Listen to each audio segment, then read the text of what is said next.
Miss হবে না আপনার পছন্দের টিভি শো। দেখুন জি5 অ্যাপে একদম ফ্রি।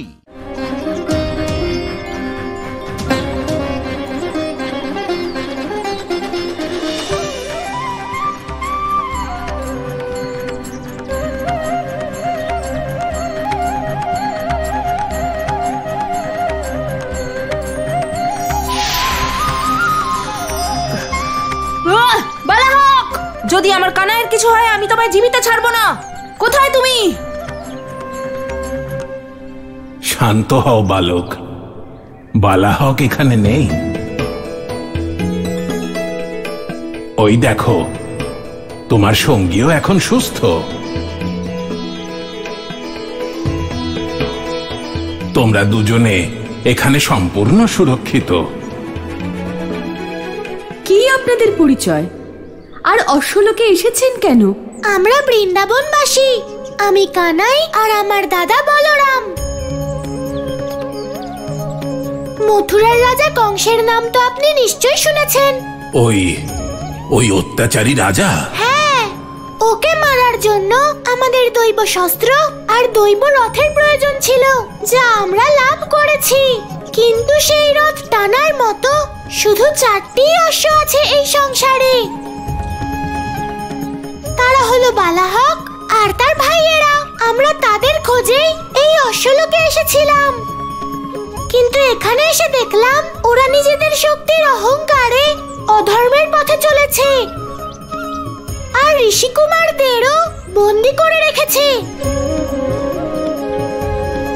তাদের মুক্ত না করানো গেলে এই সংসার থেকে ভক্তির শক্তি শেষ হয়ে যাবে আর বালাহকের মতো অধার্মিক এই সংসারের অধিপতি হয়ে যাবে। আমরা কি জানতে পারি যে আপনারা কারা আর আমাদের কেন সাহায্য করছেন? সাহায্য আমরা আপনাদের করিনি, বরং আপনারা আমাদের করেছেন, বালাহককে আটকানোর প্রচেষ্টা করে।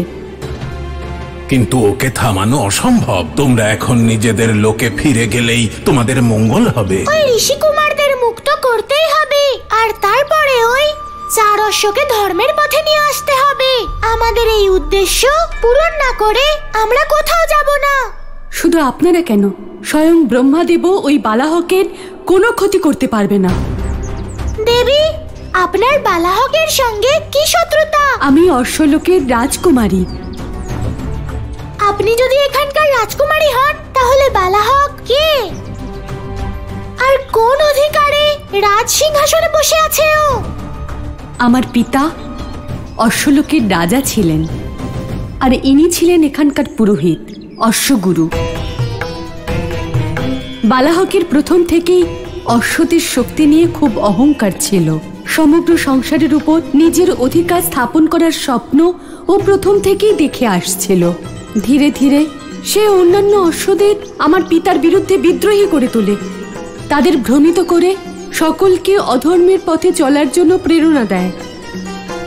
আমার পিতা ধার্মিক ছিলেন, তাই উনি জানতেন যে বিধাতা অশ্বদের এত শক্তিশালী কেন বানিয়েছেন।